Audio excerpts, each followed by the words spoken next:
Hello दोस्तों। इस video में यहाँ पर डिस्कस किया जाएगा आपसे समसामयिकी का जो घटना चक्र आता है, जिसमें आर्थिक की जितनी भी चीज़ें दी रहती हैं 2021-22 में जो भी घटित हुई हैं, इस वीडियो में यहाँ पे आपसे डिस्कस किया जाएगा। ये भारत और विश्व से संबंधित यहाँ पे जितने भी आर्थिक घटनाक्रम हुए हैं, सारे घटनाक्रमों को video wise part wise discuss किया जाएगा। तो आज का हमारा टॉपिक है पहला, महत्वपूर्ण आर्थिक घटनाक्रम।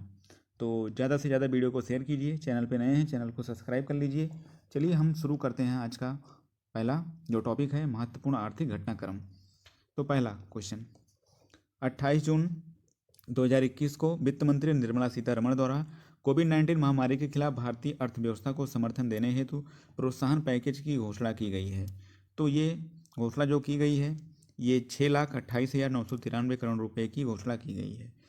आपसे डायरेक्ट एग्जाम में रुपए में ही पूछेंगे, तो इसको आप याद रखेंगे। आगे बात करते हैं। 28 जून 2021 को वित्त मंत्री निर्मला सीतारमण द्वारा कोविड-19 प्रभावित क्षेत्र के लिए घोषित जो ऋण गारंटी योजना थी, उसकी राशि कितनी थी? तो 1.1 लाख करोड़ रुपए। आगे बात करते हैं कि ऋण गारंटी योजना के तहत आवंटित 1.1 लाख करोड़ रुपए में से हेल्थ क्षेत्र हेतु कितनी धनराशि आवंटित की गई? तो यहाँ पे आप याद रखेंगे 50,000 करोड़ रुपए, और दूसरे अन्य क्षेत्रों में 60,000 करोड़ रुपए फिक्स किए गए। आगे बात करते हैं। केंद्रीय वित्त एवं कॉरपोरेट कार्य मंत्री निर्मला सीतारमण द्वारा नए दशक का पहला केंद्रीय बजट पेश किया गया। तो ये 1 फरवरी 2021 को पेश किया गया, इसको आप याद रखेंगे। आगे बात करते हैं। जो 1 फरवरी 2021 को केंद्रीय बजट भारतीय बजट इतिहास का पहला डिजिटल केंद्रीय बजट था। तो ये पेपरलेस बजट था। इस प्रकार से आपसे क्वेश्चन पूछ सकते हैं कि पहला पेपरलेस बजट कब पेश किया गया, तो डेट दे देंगे, तो आप याद रखेंगे 1 फरवरी 2021। आगे बात करते हैं। वित्त मंत्री निर्मला सीतारमण द्वारा 1 फरवरी 2021 को वित्त वर्ष 21-22 के लिए बजट का अनुमान कितना है? तो यहाँ पे आप याद रखेंगे 34,83,236 करोड़ रुपए का बजट का अनुमान है। आगे बात करते हैं। बजट वर्ष 2021-22 के अनुसार कुल प्राप्तियों में राजस्व एवं पूंजीगत प्राप्तियों का हिस्सा है। तो राजस्व में 51.34% है और पूंजीगत में 48.66% है। आगे बात करते हैं। बजट अनुमान 2021-22 के अनुसार कुल व्यय में राजस्व एवं पूंजी खाते पर व्यय का हिस्सा है। राजस्व में 84.09% है और पूंजी खाते पर 15.91% है। इसको भी आप दोनों याद रखेंगे। आगे बात करते हैं। वर्ष 21-22 यानी 2021-22 के लिए बजट में राजस्व घाटा अनुमानित है। तो यहाँ पे जो घाटा अनुमानित है राजस्व वाला, इसको आप याद रखेंगे 11,40,576 करोड़ रुपए अनुमानित है। आगे बात करते हैं। जो 2021-22 में अनुमानित राजस्व घाटा 11,40,576 करोड़ रुपए जीडीपी का कितना परसेंट है? तो आपसे पूछ लेंगे जीडीपी का कितना परसेंट है, तो 5.1% है। इसको भी आप याद रखेंगे। आगे बात करते हैं। वर्ष 2021-22 के बजट में 15,06,812 करोड़ रुपए का जो राजकोषीय घाटा अनुमानित है, वो जीडीपी का कितना है? तो ये 6.8% है। इसको आप याद रखेंगे। आगे बात करते हैं। 2020-21 के केंद्रीय बजट के संशोधित अनुमान में राजकोषीय घाटा 18,48,655 करोड़ रुपए अनुमानित है। तो इस वर्ष के अनुमानित जीडीपी का कितना प्रतिशत है? तो 9.5% है। ये भी मोस्ट इंपॉर्टेंट है, इसको आप याद रखेंगे। आगे बात करते हैं हम यहाँ पे। बजट 2021-22 के अनुसार 2021-22 में करों से कुल यानी टैक्स से सकल कर और राजस्व का अनुमान कितना है? तो यहाँ पे अगर बात की जाए तो 22,17,059 करोड़ रुपए अनुमानित किए गए हैं कि यहाँ से सकल से और राजस्व से जो टैक्स है वसूला जाएगा। आगे बात करते हैं। बजट 2021-22 के अनुसार वर्ष 2021-22 में करों से अनुमानित कुल प्राप्ति 22.17 लाख करोड़ रुपए में प्रत्यक्ष एवं अप्रत्यक्ष करों का कितना हिस्सा है? तो जो प्रत्यक्ष है 49.98% है, जो अप्रत्यक्ष कर है उसमें 50.02% है। इसको भी आप याद रखेंगे। आगे बात करते हैं। बजट 2021-22 में वर्ष 2021-22 हेतु प्रत्यक्ष एवं अप्रत्यक्ष कर जीडीपी के संदर्भ में अनुमानित कितना है? तो देखिए, बात करते हैं तो 4.9% और 5.0% ये अनुमानित है। तो इसको भी आप याद रखेंगे, मोस्ट इंपॉर्टेंट फैक्ट्स हैं। आगे बात करते हैं। बजट 2021-22 के अनुसार वर्ष 2021-22 में करों के योगदान के संदर्भ में कर राजस्व में सर्वाधिक हिस्सा है। तो देखिए, सबसे पहला वस्तु एवं सेवा कर, उसके बाद आयकर, उसके बाद निगम कर, उसके बाद केंद्रीय उत्पाद शुल्क, उसके बाद सीमा शुल्क आएगा। तो आप ये याद रखेंगे। आगे बात करते हैं। बजटीय विवरण 2021-22 के अनुसार राजस्व प्राप्तियों में कर राजस्व एवं भिन्न राजस्व का हिस्सा है। तो कर राजस्व 86.41%, और बात करते हैं भिन्न राजस्व का तो 13.59%। इसको आप याद रखेंगे। आगे बात करते हैं। वर्ष 2021-22 में कुल 3,69,898.88 करोड़ रुपए की सब्सिडी प्रस्तावित है, जो कि सकल व्यय का कितना है? तो ये लगभग 10.62% है। इसको भी आप याद रखेंगे। आगे बात करते हैं। वर्ष 2021-22 में कुल सब्सिडी का अकेले खाद्य मद में व्यय अनुमानित है, तो 65.65% ये अनुमानित है। इसको आप याद रखेंगे। आगे बात करते हैं। मदवार सब्सिडी में खाद्य सब्सिडी के बाद अधिकतम हिस्सेदारी वाली मदें हैं। तो यूरिया की सब्सिडी जो 15.89% है, और जो पोषण आधारित सब्सिडी है ये 5.61% है। तो इसको आप याद रखेंगे। आगे बात करते हैं। बजट 2021-22 के अनुसार जो वर्ष है 21-22, उसमें जो ब्याज भुगतान है 20% के बाद करों और शुल्कों में राज्यों का हिस्सा कितना है? तो ये 16% है। इसको आप याद रखिएगा। आगे बात करते हैं। 2021-22 के बजट अनुमान में जो ब्याज भुगतान है, यानी 8,09,701 करोड़ रुपये जीडीपी के संदर्भ में अनुमानित किया गया है। कितना प्रतिशत लगभग? तो ये 3.63%। आगे बात करते हैं। बजट 2021-22 के अनुसार केंद्र सरकार की कुल 100% प्राप्ति में से सर्वाधिक हिस्सेदारी वाली शीर्ष 3 मदें हैं। तो जो जीएसटी है 15% है, जो आयकर है 14% है, और निगम कर जो है 13% है। इसको भी आप याद रखेंगे। आगे बात करते हैं। आगे है स्वास्थ्य के प्रति समग्र दृष्टिकोण अपनाते हुए जिन 3 क्षेत्रों को मजबूत करने पर ध्यान केंद्रित किया गया है वह हैं, तो निवारक, उपचारात्मक और कल्याण। इसको आप याद रखेंगे। आगे बात करते हैं। तो वर्ष 2021-22 में कोविड-19 टीके के लिए आवंटित कितना किया गया है? तो ये 35,000 करोड़ रुपये अनुमानित किया गया है, मतलब आवंटित किया गया है। आगे बात करते हैं। बजट में वित्त वर्ष 21-22 में स्वास्थ्य एवं खुशहाली है तो 137% वृद्धि के साथ 2,30,846 करोड़ रुपए का व्यय रखा गया है, जबकि 2021-22 में ये कितना प्रस्तावित था? तो ये यहाँ पे प्रस्तावित था 94,452 करोड़ रुपए यहाँ पे पूरा टोटल प्रस्तावित था। इसको भी आप याद रखेंगे। आगे बात करते हैं। प्रधानमंत्री आत्मनिर्भर स्वास्थ्य भारत योजना हेतु 6 वर्ष में कितना व्यय किया गया? तो 64,180 करोड़ रुपए टोटल व्यय किए गए। इसको भी आप याद रखेंगे। जल जीवन मिशन शहरी हेतु 5 वर्ष में कितना खर्च किया गया? तो यहाँ पे आप याद रखेंगे 2,87,000 करोड़ रुपए खर्च किए गए। आगे बात करते हैं। शहरी स्वच्छ भारत मिशन 2.0 हेतु 5 वर्ष की अवधि में कुल वित्तीय आवंटन कितना है? तो इसको आप याद रखेंगे 1,41,678 करोड़ रुपए टोटल वित्तीय आवंटन किया गया है। DFI विकास वित्तीय संस्थान के पूंजीकरण हेतु मुहैया कराई गई कितनी राशि है? तो इसको आप याद रखेंगे 20,000 करोड़ रुपए है। आगे बढ़ते हैं। वर्ष 2021-22 हेतु पूंजीगत व्यय कैपिटल एक्सपेंडिचर में तेजी वृद्धि करते हुए 5.5 लाख करोड़ रुपए प्रदान किए गए, जो वर्ष 2021-22 में आवंटित 4.12 लाख करोड़ रुपए की तुलना में कितना अधिक है? तो ये 34.5% अधिक है। आगे बात करते हैं। 5.35 लाख करोड़ रुपए की भारतमाला परियोजना के तहत 3.3 लाख करोड़ रुपए की लागत से प्रारंभ हुआ 13,000 किलोमीटर से अधिक लंबी सड़कों का निर्माण भारतमाला परियोजना के तहत शुरू किया गया। तो इसको आप याद रखेंगे। 11,000 किलोमीटर के राष्ट्रीय राजमार्ग गलियारों का निर्माण भी पूरा कर लिया जाएगा मार्च 2022 तक। इस टाइप के क्वेश्चन पूछे जाएंगे आपके एग्जाम में। आगे बात करते हैं। रेलवे हेतु 1,10,055 करोड़ रुपए की राशि प्रदान की गई, जिसमें से 1,71,100 करोड़ रुपए आवंटित हैं पूंजीगत व्यय के लिए। इसको आप याद रखेंगे। आगे बात करते हैं। एक व्यापक राष्ट्रीय हाइड्रोजन एनर्जी मिशन प्रारंभ किया गया, तो ये 2021-22 में शुरू किया गया। आगे बात करते हैं।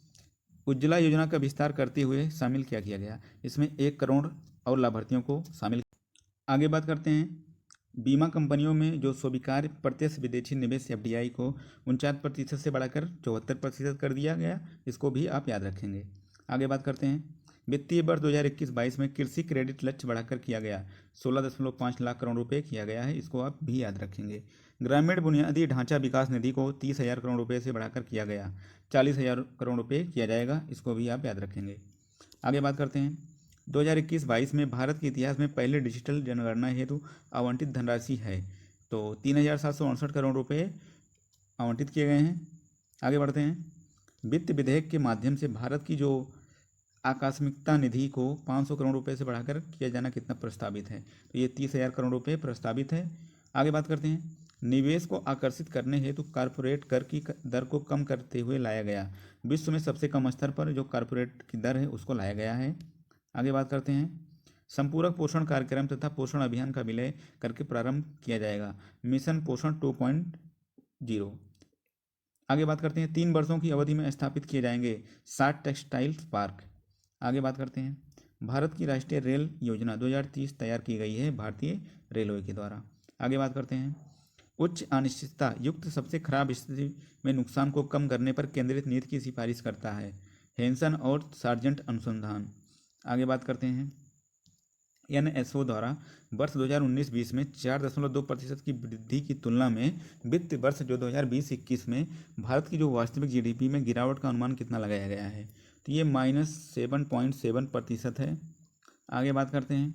आर्थिक समीक्षा 2020-21 के अनुसार देश में आर्थिक सुधार का स्वरूप है, तो भी शेप, ये भी इम्पोर्टेंट है। आगे बात करते हैं। उपभोग और निवेश में मजबूत वृद्धि की संभावनाओं के साथ वित्त वर्ष 2021-22 के लिए वास्तविक जीडीपी विकास दर अनुमानित है 11%। आगे बात करते हैं। खाद्यान्न उत्पादन का लक्ष्य फसल वर्ष 2020-21 के लिए 301 मिलियन टन निर्धारित किया गया, जो वर्ष 2019-20 के उत्पादन की तुलना में कितना अधिक है? तो 1.5% यानी 1.5% अधिक है। आगे बात करते हैं। सरकार के अंतिम उपभोग व्यय ने वर्ष 2020-21 में सकल घरेलू उत्पाद की वृद्धि को बरकरार रखा है। वर्ष 2019-20 में इसका हिस्सा 12% था, जो कि 20-21 में कितना बढ़कर हो गया है? तो ये 14% हो गया है। आगे बात करते हैं। वर्ष 2021 में सकल घरेलू उत्पाद के संकुचन में सबसे अधिक योगदान दिया है सकल निवेश ने। आगे बात करते हैं। 20-21 से पूर्व के 5 वर्षों में भारतीय अर्थव्यवस्था की वृद्धि दर औसतन कितनी रही है? तो ये 6.7% रही है। आगे बात करते हैं। वित्त वर्ष 2021-22 में भारत की वास्तविक जीडीपी वृद्धि 11% रहेगी, जबकि जो नॉमिनल यानी सांकेतिक जीडीपी है वो कितना रहेगी? 15.4% रहेगी वृद्धि दर। इसको भी आप याद रखेंगे। आगे बात करते हैं। वित्त वर्ष 2021 में भारत की जीडीपी में जो वृद्धि -7.7% की अनुमानित है, इस अवधि के प्रथम और द्वितीय छमाही में ये वृद्धि दर कितना अनुमानित है? तो ये -15.7% और -0.1% ये अनुमानित है। आगे बात करते हैं। वर्ष 2020-21 में जीबीए वृद्धि दर अनुमानित है, तो ये -7.2%। आगे बात करते हैं। वर्ष 2018-19 में जीडीपी के अनुपात में सकल बजट अनुमानित है, तो -30.1%। आगे बात करते हैं। वर्ष 2018-19 में जीडीपी के अनुपात में सकल पूंजी निर्माण ग्रॉस कैपिटल फॉर्मेशन अनुमानित है, तो 32.2%। आगे बात करते हैं। लॉकडाउन के तहत भारत सरकार एवं आरबीआई द्वारा कुल मिलाकर 29.87 लाख करोड़ रुपए की प्रोत्साहन राशि घोषित की गई, जो सकल राष्ट्रीय उत्पाद का 15% थी, तो ये भी इम्पोर्टेंट है। आगे बात करते हैं। WTO वर्ल्ड ट्रेड ऑर्गेनाइजेशन विश्व व्यापार संगठन द्वारा अक्टूबर 2020 में जारी पूर्वानुमानों के अनुसार वर्ष 2020 में वैश्विक व्यापार की मात्रा 9.2% की गिरावट आई है, जबकि 2021 में इसकी कितनी वृद्धि की अनुमान लगाया गया है? तो ये 7.2% अनुमान लगाया गया है। आगे बात करते हैं। वर्ष 2019-20 यानी अप्रैल से नवंबर की तुलना में 2020-21 अप्रैल-नवंबर की अवधि में भारत के साथ अनुकूल व्यापार संतुलन दर्शाने वाले शीर्ष 4 देश कौन से हैं? तो सबसे पहले यूएसए यानी यूनाइटेड स्टेट ऑफ अमेरिका, उसके बाद बांग्लादेश, उसके बाद नेपाल, उसके बाद यूनाइटेड किंगडम यानी इंग्लैंड। तो आप ये क्रम याद रखेंगे। आगे बात करते हैं। वर्ष 2019-20 अप्रैल से नवंबर की तुलना में वर्ष 2020-21 अप्रैल-नवंबर की अवधि में भारत के सर्वाधिक व्यापार घाटा यानी सबसे पहले चीन, उसके बाद इराक, उसके बाद सऊदी अरब, उसके बाद तब आता है स्विट्जरलैंड का नंबर। आगे बात करते हैं। अप्रैल-दिसंबर 2020-21 के दौरान कुल $200.8 बिलियन का निर्यात हुआ। विगत वर्ष इस अवधि के दौरान -2.4% संकुचन की तुलना में वर्ष 2020-21 इसमें कितना दर्ज किया गया है? तो -7% का संकुचन किया गया है। आगे बात करते हैं। भारतीय फार्मास्यूटिकल उद्योग मात्रा वॉल्यूम के संदर्भ में विश्व एवं चीन एवं इटली के बाद तीसरे स्थान पे है, जबकि मूल्य के संदर्भ में इसका वर्ल्ड में स्तर क्या है? तो विश्व का जो 14वां सबसे बड़ा उद्योग है उसमें आता है। आगे बात करेंगे। भारत ने विश्व फार्मा निर्यात में अपनी हिस्सेदारी वर्ष 2010 के 1.4% से बढ़ाकर वर्ष 2019 ब्रैकेट में 10 वर्षों में कर लिया है। तो ये 2.6% कर दिया है, यानी 1.2 की बढ़ोतरी हुई है। आगे बात करते हैं। वर्ष 2019 में विश्व फार्मा निर्यात में हिस्सेदारी के संदर्भ में भारत 11वें स्थान पे है, जबकि शीर्ष 3 देशों स्थानों पर कौन कौन से देश हैं? सबसे पहले है जर्मनी, उसके बाद है स्विट्जरलैंड, उसके बाद है अमेरिका USA। आगे बात करते हैं। अप्रैल नवंबर 2020 की अवधि में भारत के लिए शीर्ष 5 निर्यातक गंतव्य कौन कौन से हैं? तो सबसे पहले USA, उसके बाद चीन, उसके बाद UAE, उसके बाद हांगकांग, उसके बाद सिंगापुर। इसको भी आप क्रम याद रखेंगे। आगे बात करते हैं। अप्रैल नवंबर 2020 की अवधि में भारत के लिए शीर्ष 5 आयात गंतव्य कौन कौन से हैं? तो चीन, USA, UAE, हांगकांग और सऊदी अरब। आगे बात करते हैं। 26 फरवरी 2021 को जारी वर्ष 2020-21 है तो राष्ट्रीय आय के द्वितीय अग्रिम अनुमानों में GDP की वास्तविक विकास दर कितनी जो दर है अनुमानित है? तो -8%। आगे बात करते हैं। 2020-21 यानी सेकंड AE में आधार कीमतों पर वास्तविक GVA 124.11 लाख करोड़ रुपए रहने की संभावना है, जबकि वर्ष 2019-20 में फर्स्ट RE में यह 132.71 लाख करोड़ रुपए था। और वर्ष 2019-20 की तुलना में वर्ष 2020-21 में GVA में संकुचन प्रदर्शित कितना किया गया है? तो ये -6.5% किया गया है। इसको भी आप याद रखेंगे। वर्ष 2020-21 हेतु जारी राष्ट्रीय आय के द्वितीय अग्रिम अनुमानों में आधार कीमतों पर प्रति व्यक्ति आय 85,929 रुपये अनुमानित है, जबकि वर्तमान कीमतों पर यह कितना रुपये अनुमानित होगा? तो ये 1,27,768 रुपये अनुमानित होगा। आगे बात करते हैं। दिसंबर 2020 में उत्तर प्रदेश राजस्व विभाग द्वारा जारी अधिसूचना में उत्तर प्रदेश राजस्व संहिता 2006 की जिस धारा में संशोधन किया गया वह क्या है? तो वो धारा 67 है, 67। इसको आप याद रखेंगे। केंद्रीय मंत्रिमंडल द्वारा DTH यानी डायरेक्ट टू होम प्रसारण सेवाओं के लिए स्वीकृत प्रत्यक्ष विदेश निवेश कितना है? तो ये 100% है। आगे बात करते हैं। प्रधानमंत्री नरेंद्र मोदी की अध्यक्षता में केंद्रीय मंत्रिमंडल ने आत्मनिर्भर भारत रोजगार को मंजूरी दी। ये 9 दिसंबर 2020 को दी है। आगे बात करते हैं। आत्मनिर्भर भारत रोजगार योजना की अवधि होगी 2020 से 2023 के बीच। आगे बात करते हैं। भारत सरकार द्वारा 15वें वित्त आयोग की दूसरी रिपोर्ट लोकसभा में कब प्रस्तुत की गई? तो 1 फरवरी 2021 को ये प्रस्तुत की गई। 15वें वित्त आयोग के अध्यक्ष हैं NK सिंह, मोस्ट इंपॉर्टेंट है, इसको आप याद रखेंगे। आगे बात करते हैं। 15वें वित्त आयोग का गठन हुआ था 27 नवंबर 2017 को गठन हुआ था। आगे बात करते हैं। 15वें वित्त आयोग द्वारा 2 रिपोर्टें प्रस्तुत की गई जो कि इस प्रकार हैं। प्रथम रिपोर्ट 2020-21 की अवधि के लिए, दूसरी रिपोर्ट 21-22 और 25 से 26 के लिए। तो 15वें वित्त आयोग की सिफारिश के अनुसार संघ के करों की निबल प्राप्तियों का वर्तमान में 42% की तुलना राज्यों को दी जाने वाली जो हिस्सेदारी होगी वो 41% होगी। और 15वें वित्त आयोग द्वारा प्रस्तुत रिपोर्ट का शीर्षक है कोविड के दौरान वित्त आयोग। तो इसको आप याद रखेंगे। 15वें वित्त आयोग द्वारा प्रस्तुत रिपोर्ट में राज्यों और संघों के मध्य संतुलन को दर्शाने हेतु मुख्य पृष्ठ पर उपयोग किया गया है तो तराजू, दोनों तरफ बैलेंस बनाने के लिए। आगे बात करते हैं। 15वें वित्त आयोग ने 2021 से 26 हेतु केंद्रीय करों में से राज्यों के हिस्सों के लिए 41% की अनुमति दे दी है, जबकि 14वें वित्त आयोग द्वारा 42% था। 14वें वित्त आयोग की तुलना में 15वें वित्त आयोग द्वारा 1% का समायोजन किया गया है। तो जो समायोजन किया गया है ये जो नए नए केंद्र शासित प्रदेश बने हैं जम्मू कश्मीर और लद्दाख, उनके लिए किया गया है। आगे बात करते हैं। यहाँ पे 15वें वित्त आयोग द्वारा आय का अंतर मानदंड हेतु राज्यों के आय की गणना की गई। 2016-17 से 18-19 के मध्य 3 वर्षों के दौरान राज्यों के प्रति व्यक्ति GSDP के आधार पर इसमें आय का अंतर निकाला गया है। आगे बात करते हैं।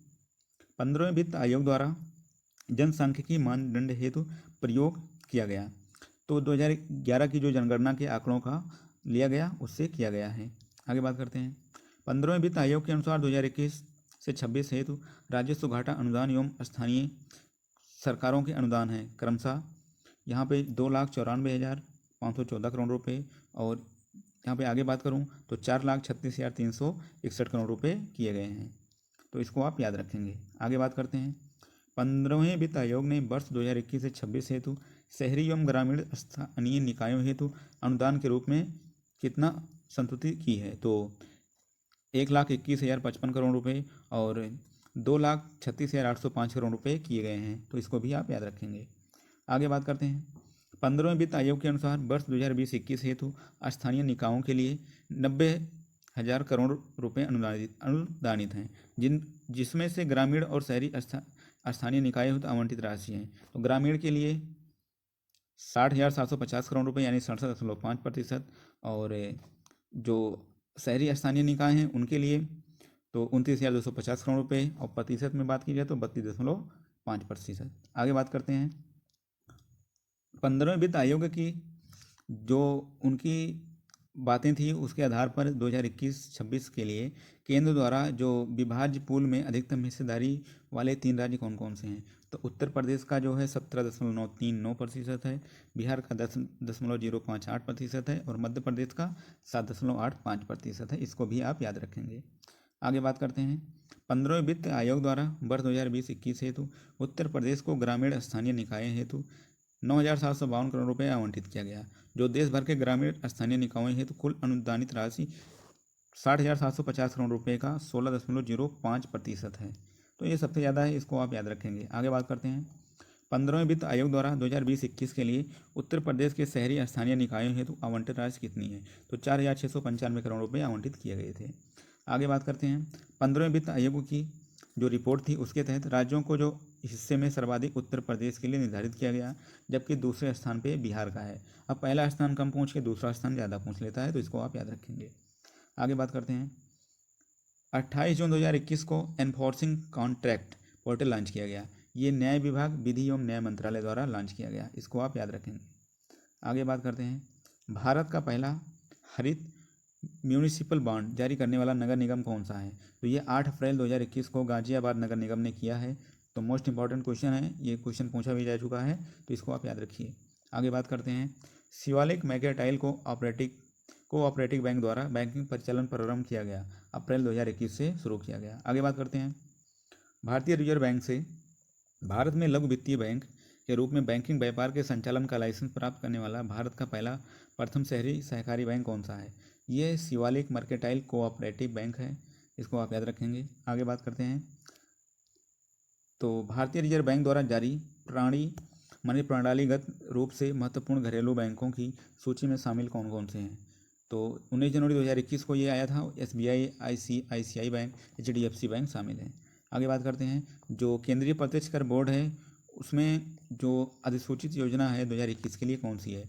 तो फेसलेस पेनाल्टी स्कीम 2021 योजना है। आगे बात करते हैं 25 मई 2021 को जारी प्रमुख कृषि फसलों के तृतीय अग्रिम अनुमान 2020-21 के अनुसार 2021 के दौरान देश में कुल खाद्यान्न उत्पादन कितना अनुमानित है।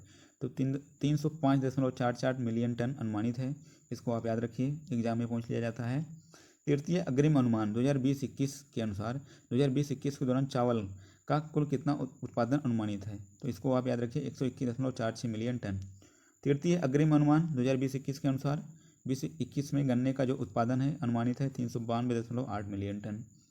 तो ये भी इम्पोर्टेंट है। आगे बात करते हैं वर्ष 2021 सत्र के लिए आर्थिक मामलों की मंत्रिमंडलीय समिति द्वारा मिलिंग कोपरा का न्यूनतम समर्थन मूल्य कितना निर्धारित किया गया। तो 10,335 रुपये प्रति क्विंटल, यानी 100 किलोग्राम का 10,335 रुपये मिलेगा। आगे बात करते हैं 8 मार्च 2021 को जारी बागवानी फसलों के प्रथम अग्रिम अनुमान 2020-21 के अनुसार देश में बागवानी फसलों का कुल उत्पादन अनुमानित है, यह है 326.58 मिलियन टन।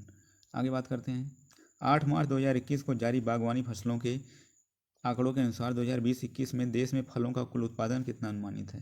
तो 103.23 मिलियन टन।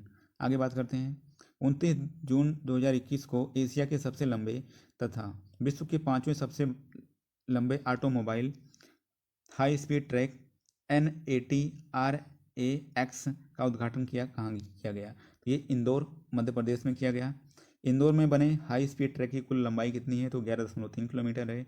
आगे बात करते हैं देश के सकल घरेलू उत्पाद में MSME क्षेत्र का योगदान 30% का है और यह कितना रोजगार प्रदान करता है। तो 11 करोड़ से अधिक लोगों को रोजगार देता है। आगे बात करते हैं भारत की विदेश व्यापार नीति प्रस्तावित की जाती है 5 सालों के लिए और भारत की नई विदेश नीति 2021 से 26 लागू होगी 1 अप्रैल 2021 से। विदेश व्यापार नीति 2015 से 2020 प्रभावी हुई। ये 1 अप्रैल 2015 से लागू हुई थी। कोविड-19 के कारण 1 वर्ष इसका और बढ़ा दिया गया, 31 मार्च 2021 तक कर दिया गया था। आगे बात करते हैं। केंद्र सरकार ने वस्त्र मंत्रालय के प्रशासनिक नियंत्रण के अधीन इस निगम को बंद करने की मंजूरी प्रदान की 16 मार्च 2021 को। तो भारतीय हस्तशिल्प और हथकरघा निर्यात निगम लिमिटेड को बंद कर दिया गया है, इसको आप याद रखेंगे। आगे बात करते हैं 2020-21-22 2021 के मध्य मासाक्रेड 2021 के 7वें संस्करण का आयोजन किया गया फिक्की कास्केड द्वारा, इसको आप याद रखेंगे। तो MASCRAD का पूर्ण रूप क्या है? M से मूवमेंट, A से अगेंस्ट, उसके बाद आता है smuggled and counter feet trade, इसको आप याद रखेंगे। Movement against smuggled and counter feet trade, ये एग्जाम में पूछ लिया जाएगा। आगे बात करते हैं 21 जनवरी 2021 को बॉम्बे स्टॉक एक्सचेंज का संवेदी सूचकांक सेंसेक्स पहली बार इस स्तर को पार कर गया, तो 50,000 के स्तर को। आगे बात करते हैं जनवरी 2021 में ऑनलाइन भुगतान धोखाधड़ी से एयरटेल के ग्राहकों को बचाने के लिए एयरटेल सेफ पे लॉन्च किया गया। ये एयरटेल पेमेंट बैंक के द्वारा लॉन्च किया गया। आगे बात करते हैं 25 जनवरी 2021 को बाजार पूंजीकरण के आधार पर रिलायंस इंडस्ट्रीज को पीछे छोड़ते हुए देश की सबसे मूल्यवान कंपनी बन गई TCS, टाटा कंसल्टेंसी सर्विसेज, इसको आप याद रखिए। आगे बात करते हैं वैश्विक आर्थिक संभावनाएं रिपोर्ट जून 2021 के अनुसार वर्ष 2019 में सर्वाधिक तेज आर्थिक वृद्धि के संदर्भ में बांग्लादेश का जो आर्थिक वृद्धि दर कितना रहा है? तो ये 8.2% रहा है, इसको आप याद रखिए। आगे बात करते हैं उपयुक्त रिपोर्ट के अनुसार वर्ष 2019 में वैश्विक विकास दर 2.5% थी, जबकि 2020, 21 और 22 के लिए अनुमानित है तो -3.5% 2020 के लिए, और 2021 के लिए 5.6%, और बात करते हैं 2022 के लिए तो 4.3% रखी गई है। आगे बात करते हैं world economic situation and prospectus report जारी की गई। ये संयुक्त राष्ट्र आर्थिक एवं सामाजिक मामलों के विभाग के द्वारा जारी की गई है। आगे बात करते हैं बेस्ट मिड 2021 रिपोर्ट के अनुसार वर्ष 2019-20 में वैश्विक अर्थव्यवस्था की वृद्धि दर क्रमशः 2.5% और -3.6% रही। 2021 में वैश्विक अर्थव्यवस्था की वृद्धि अनुमानित है, तो ये 5.4% अनुमानित है। आगे बात करते हैं बेस्ट मिड 2021 रिपोर्ट के अनुसार 2021-22 में भारतीय अर्थव्यवस्था की वृद्धि दर अनुमानित है, तो 7.5% 2021 में, 2022 में 10.1% अनुमान किया गया है। इंटरनेशनल मॉनेटरी फंड के द्वारा यानी अंतर्राष्ट्रीय मुद्रा कोष जो वर्ल्ड इकोनॉमिक आउटलुक अप्रैल 2021 रिपोर्ट के अनुसार भारत की जो विकास दर है 2021 और 22 में प्रस्तावित है। 2021 में 12.5% रहेगी, 22 में 6.9% रहेगी। आगे बात करते हैं वर्ल्ड इकोनॉमिक आउटलुक अप्रैल 2021 के अनुसार भारत की विकास दर 2020 में -8% थी। आगे बात करते हैं टेरी तथा सेल द्वारा जारी report India transforming to a net zero emissions energy system के अनुसार भारत ऊर्जा प्रणालियों में शुद्ध शून्य उत्सर्जन को प्राप्त कर लेगा, ये 2050 तक प्राप्त कर लेगा। आगे बात करते हैं Asia money best bank award 2021 में India's best bank for SMES चुना गया, HDFC बैंक को चुना गया है। आगे बात करते हैं Asia money best bank award 2021 के अनुसार भारत का सर्वश्रेष्ठ घरेलू बैंक कौन सा है? तो कोटक महिंद्रा बैंक है, इसको आप याद रखेंगे। आगे बात करते हैं Asia money best bank award 2021 के अनुसार भारत का सर्वश्रेष्ठ अंतर्राष्ट्रीय बैंक DBS बैंक है। आगे बात करते हैं 21 जून 2021 को अंकटॉड द्वारा जारी विश्व निवेश रिपोर्ट 2021 यानी वर्ल्ड इन्वेस्ट रिपोर्ट 2021 के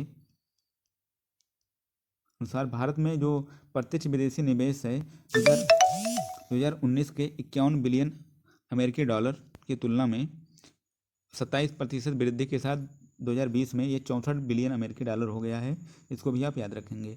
विश्व निवेश रिपोर्ट 2021 के अनुसार वर्ष 2020 में जो प्रत्यक्ष विदेशी निवेश अंतर्वाह के संदर्भ में शीर्ष 3 देश कौन कौन से? तो पहले पे अमेरिका था, दूसरे पे चीन था और तीसरे पे हांगकांग था। आगे बात करते हैं विश्व निवेश रिपोर्ट 2021 के अनुसार वर्ष 2020 में प्रत्यक्ष विदेशी निवेश अंतर्वाह के संदर्भ में भारत का स्थान है, तो ये भारत का 5वां स्थान है, इसको भी आप याद रखेंगे।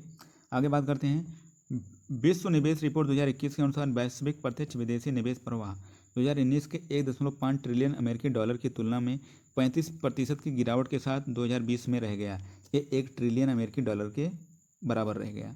आगे बात करते हैं विश्व निवेश रिपोर्ट 2021 के अनुसार FDI आउटफ्लो के संदर्भ में 2020 में शीर्ष देश चीन है, जबकि भारत का स्थान 18 नंबर पे है, इसको भी आप याद रखेंगे। आगे बात करता हूँ। 31 मार्च 2021 को जारी आंकड़ों के अनुसार दिसंबर अंत तक 2020 में भारत का विदेशी ऋण 563.5 बिलियन अमेरिकी डॉलर रहा, जो सितंबर अंत 2020 की तुलना में 6.8 बिलियन अमेरिकी डॉलर अधिक था। इसको भी आप याद रखेंगे। आगे बात करता हूँ। जीडीपी और बाहरी ऋण का अनुपात दिसंबर अंत 2020 में घटकर 21.4% हो गया, जबकि दिसंबर अंत 2020 में ये कितना था, तो 21.6 यानी 0.2 की बढ़ोतरी हुई। आगे बात करते हैं। आंकड़ों के अनुसार भारत के बाहरी ऋण का सबसे बड़ा घटक वाणिज्यिक उधार 36.9% है, जिसमें हिस्सेदारी है। तो 24.9% जो है भारत के अनिवासियों की जो जमा है उसकी है। अल्पावधि व्यापारिक ऋण की 17.7% है। आगे बात करते हैं। विदेशी ऋण के आंकड़े जो हैं दिसंबर अंत 2020 के अनुसार भारत के बाहरी ऋण में सर्वाधिक ऋण अमेरिकी डॉलर 51.9% में लिए गए हैं। उसके पश्चात ऋणों का स्थान है, तो भारतीय रुपया 33.1%, एन 5.8% और एसडीआर 4.6% और यूरो 3.6% है। और एरिना यानी इंटरनेशनल रिन्यूएबल एनर्जी एजेंसी द्वारा जो जारी रिपोर्ट है, ये क्या बताता है, तो ये world energy transition outlook report जारी करता है। तो दोस्तों ये था वीडियो अगर आपको पसंद आया है वीडियो को लाइक कीजिए, चैनल पे नए हैं चैनल को सब्सक्राइब कर लीजिए और